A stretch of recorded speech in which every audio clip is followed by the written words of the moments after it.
As pessoas não moram em Brasília, nem moram nos estados, elas moram nos municípios. E a realidade municipal é muito pouco explorada no noticiário sobre economia e política, em geral concentrados no governo federal.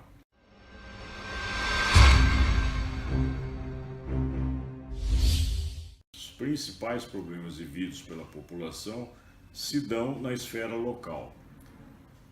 São os problemas de educação, de saúde, de mobilidade urbana, de habitação, tudo isso e de condições de urbanismo, são problemas vividos no dia a dia da população, desde o transporte coletivo, desde o custo da tarifa, desde os problemas nas creches, nas escolas, nos postos de saúde, nos hospitais, são realidades do dia a dia que toda a população atravessa.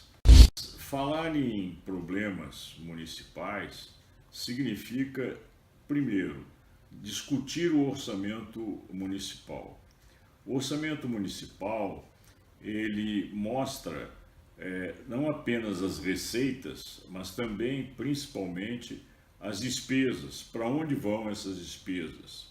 Isso é discutido, a população pode participar dessa discussão, mas normalmente isso não passa pela população, passa mais pelo interesse do prefeito na sua orientação política, que muitas vezes não vai coincidir com os interesses da população. Via de regra, não coincidem. Então, muitas das obras, muitas das realizações são feitas visando, às vezes, interesses das empreiteiras que querem fazer determinadas obras, interesses do prefeito em atender determinadas áreas do seu interesse político, e isso frustra o interesse maior daquela coletividade. Os problemas vividos numa prefeitura, eles poderiam ser muito mais facilmente resolvidos desde que você tivesse uma gestão competente dos recursos públicos, orientados em benefício da maioria, quando há uma participação ativa da sociedade, da população, na defesa dos seus interesses. Existem experiências interessantes que a gente passou em Diadema, que acho que vale a pena a gente colocar. 101 favelas foram urbanizadas praticamente na mesma época, simultaneamente, e isso mostra que é possível fazer, sem gastar praticamente nada, né, uma urbanização de favelas. Essa foi uma experiência que eu considero muito importante. Serviu de modelo a outras prefeituras. Outra experiência que eu achei interessante foi a questão da tarifa do transporte coletivo. Na época, existia uma planilha feita pelo GEIPOT, que era um órgão do governo federal, que estabelecia o custo da tarifa do transporte coletivo. E os empresários de ônibus usavam sempre essas planilhas do GEIPOT para justificar o valor cobrado nas tarifas. E quando o prefeito Gilson Menezes assumiu, foi a primeira prefeitura do PT, ele recebeu uma carta do Sindicato dos Empresários de Ônibus da região do ABC, mostrando que tinha subido o preço do diesel, tinha subido o custo da mão de obra, dos salários, motoristas, cobradores, o pneu tinha subido de valor, a câmara também, e assim eles pediam um aumento que no fundo era um aumento que permitia igualar o preço da tarifa ao da cidade de São Paulo. toda a grande São Paulo tinha a mesma tarifa da cidade de São Paulo, embora uma cidade não tem nada que ver com a outra do ponto de vista de tarifa, seja pela topografia da cidade, seja porque também você tem linhas mais compridas ou mais curtas, mais gente sendo transportada ou menos gente sendo transportada nos ônibus. Então cada cidade tem a sua realidade tarifária, mas o acordo entre os empresários era uma espécie de um cartel, né, de empresas, operava sempre com a mesma tarifa da cidade de São Paulo. Eles mandaram essa carta ao prefeito, o prefeito entregou a mim para que examinasse, para dar uma resposta, e eu então resolvi mandar uma solicitação à empresa que mandasse uma planilha, justificando esse valor que ela queria de reajuste. Eles imediatamente mandaram a planilha, em seguida eu mandei outra carta pedindo que eles informassem os critérios de preenchimento dessa planilha, né? Quais são as premissas que foram usadas. Eles responderam imediatamente os critérios apresentados. E a terceira carta foi indicar que eles indicassem os documentos básicos que eles se apoiaram para, né, chegar a com a metodologia usada, chegarem a essa tarifa. E eles indicaram os documentos básicos. O que eu fiz na época foi aquilo que qualquer um deveria fazer, ir até a empresa e verificar se aquilo que eles estavam falando era a realidade. Indo à empresa, eu pude constatar que eles tinham fichas que registravam a vida de cada ônibus.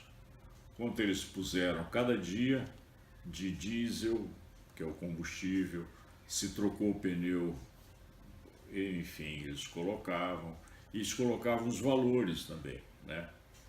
Então, a vida física e a vida financeira de cada ônibus estava ali retratado fielmente em cada ficha. Eu perguntei se eu poderia levar para a prefeitura para examinar um pouquinho as fichas, a gente devolveria logo para eles. Ele falou perfeitamente, podem levar.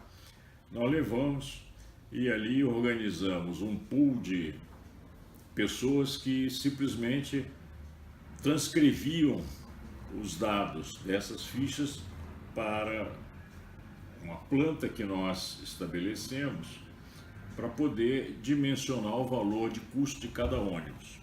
Isso durante um período de um ano, nós conseguimos, em questão de uma semana e pouco, identificar o custo de cada ônibus durante um ano, né, com precisão absoluta, né? E, portanto, sabíamos o custo do transporte. O que nós não sabíamos e não conseguimos era o número de passageiros. Porque a tarifa, o que é uma tarifa? A tarifa é apenas a divisão, né, o custo pelo número de passageiros. Então, se você tem uma cidade em que o número de passageiros é muito grande, a tarifa é mais baixa, porque divide esse custo por um número maior de pessoas que usam o sistema. Então a gente tinha o custo de cada ônibus, mas nós não tínhamos o número de passageiros. Naquela época, o trabalho voluntário no PT era uma realidade e a gente então conseguiu que voluntariamente as pessoas se organizaram no sentido de ir na garagem das empresas e registrar pela catraca o número de passageiros. Então, as catracas registravam diariamente o número de passageiros. Então, você, só anotando o número da catraca, você sabia o número de passageiros de cada ônibus, né? Então, a gente fez isso ao longo de um mês e pouco. Nós conseguimos, então, identificar o denominador da tarifa, que era o número de passageiros, com o custo. e o número de passageiros, a gente calculou a tarifa. E para surpresa nossa, a tarifa, em vez de ser aumentada como o empresário queria, ela teria que ser reduzida. E aí já considerando um bom lucro ainda para o empresário. Comuniquei ao prefeito, o prefeito se espantou com aquela informação, chamou o empresário, avisou a ele que iria uma discussão e que ele trouxesse o pessoal técnico dele para a gente expor, né, as conclusões que a gente tinha chegado sobre a tarifa. Ele veio, ele e os técnicos, a gente apresentou esses dados, né? Ele viu que realmente a gente tinha controle total do custo e da situação. E aí ele tinha duas opções que o prefeito deu a ele. Ou ele reduzia a tarifa, isso seria um grande problema para ele, ou manteria a tarifa, mas deveria aumentar em 30% o número de linhas e viagens a serem feitas na cidade, que havia uma demanda reprimida, e trocar 20% da frota, renovar 20% da frota. E aí foi feito isso e mantida a tarifa anterior.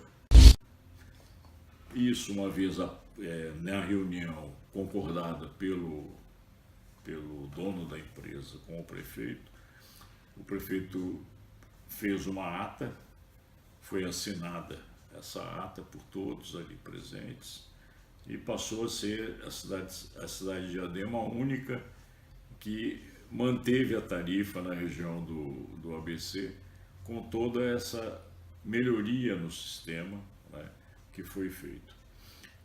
Essa experiência foi muito interessante e passou a partir daí a ser multiplicada Brasil afora, né, pelas organizações que eram as comissões de usuário que estavam sendo criadas e começaram então os usuários a se organizar para discutir com as prefeituras a tarifa, coisa que antes não existia.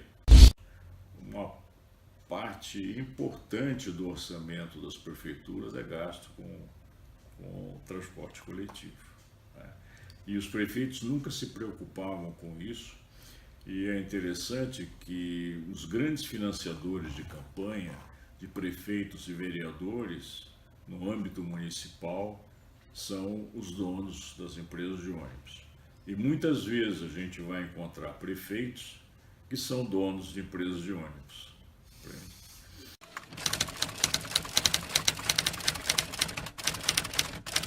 Eu queria agradecer a sua atenção. Se você achou que aquilo que eu estou falando faz algum sentido na sua vida, na sua avaliação, eu conto muito que você ajude a divulgar esses pensamentos.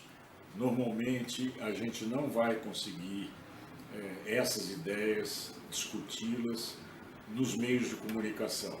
Então é na rede social que nós vamos trabalhar mais e a gente espera que você veja o nosso site para os seus amigos que você considere, leve essas ideias à frente e participe também com a sua opinião. Muito obrigado.